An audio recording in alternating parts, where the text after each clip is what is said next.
you're recording killer content with a perfect show name, great artwork, but still no one's listening, the problem could well be your description. Now, in the last couple of episodes, we've created a perfect title and great artwork, but a bad description is like a shop with a dirty window. No one wants to go in. Your podcast is a window to your business or personal brand. It should be gleaming, inviting, and enticing. Think of it as an extension of your website or shop front. First thing your potential audience will see is your artwork.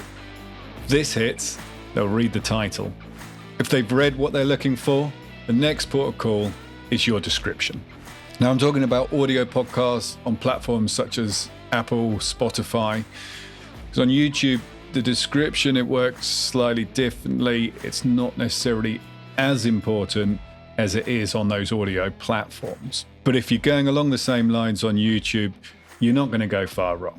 Now, your description is your first chance to actually speak to your listener. This is your opportunity to tell them why they should listen to your show and what they will gain from it. If your description is boring, rambly, doesn't really get to the point, this is a reflection of what your podcast is probably like too. You can also tactically use SEO in your descriptions to help with discoverability. Now, I'm going to tell you how to write descriptions that not only tell people what your show is about, but to make them have to click subscribe. Now, unlike YouTube, once an audio listener presses play, they are much more likely to listen to the entire episode, mainly because most people are listening to on a device, and they'll hit play and put it in their pocket and get on with what they're doing with your podcast in their ears. Once you've got a listener, they are your listener. And if you do it right, they will know, like, and trust you, and will be much more likely to hand over their hard-earned cash for your product and service that solves the problem your podcast has been talking about.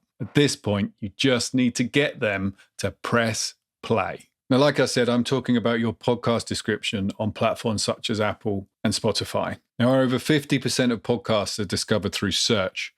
And once a potential listener finds your podcast and clicks on your podcast, the first thing they will see is your description.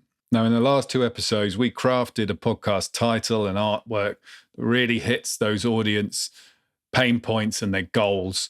So if your description is linked to those customer goals as well, you're really going to entice them in to listen to your podcast. It's got to answer the big question, why should they care?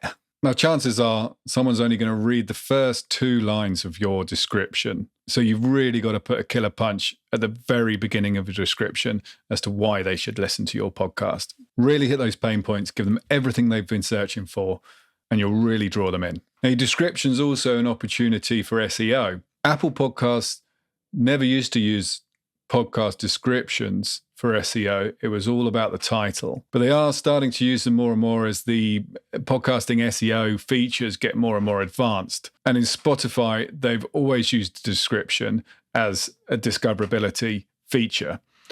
So putting SEO keywords into description will really help your podcast get discovered. Now, use words that your ideal listener would type in when searching for something, but make it natural. It's much like Google SEO. If you just fill it full of keywords that don't make any sense, the system's clever enough that you will get found out, and it won't select your podcast to appear. So it has to be natural. It has to be within the structure of the sentences and paragraphs for it to be taken into account in the search. Now, if you're not sure what your keywords are, there's a few ways you can find out. Now, you could type into the podcast platforms your niche and see what other podcast comes up and what words they're using to make them become top of the search rankings. You can also use search tools such as Ubersuggest, Google Trends, Answer the Public. There's YouTube-specific search tools like vidIQ and TubeBuddy, which, as YouTube is a search engine, these, even though the program is specific for YouTube, they do work in general as well. You could also use Ausha or Ausha. I'm not sure how you say it, but it's AUSHA.co, which is a podcast-specific SEO tool. But using any or all of these tools, if you've got time, will help you find and identify those keywords that have got the biggest potential to reach your audience. Now, really try and get inside your listener's head. Try and create a profile for them. Hit on their pains and their aspirations. Ask the questions that they're asking in description and answer them for them. Use their questions and create cliffhangers that they're going to find out the answer to all their problems in your podcast. Sell the outcome. Focus on what they get, not what you give. Always linked to their goals. Okay, so let's go through it. Here's the recipe for the perfect podcast description. Start with the hook. You've got to grab them in. Most people will only read the first 2 lines. What's it about? Keep it clear, punchy, speak in their language. Don't start using boring corporate jargon. Keep it clear, precise, and simple. Who's it for? Speak directly to your listener. And why should they care? What problem does it fix? What's the payoff? And add in your call to action. Tell them to subscribe, go to your website, sign up to your mailing list or whatever you're looking to grow. Now, avoid these common mistakes. Don't be boring or vague. Don't sound like everyone else. This is your podcast, your brand, your business.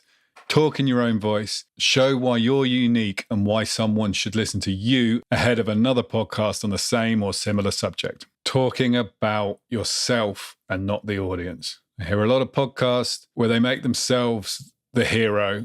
They make themselves the focal point of the podcast. But people listen to podcasts for themselves. So as a podcast host, you've got to focus on them. People set and forget their descriptions as well.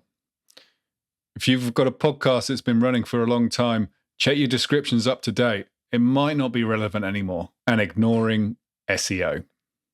This is an opportunity for SEO. Make sure you use it. So here's some actionable tips to help you write that killer description. Firstly, nail down your main keywords. Use the tools we talked about.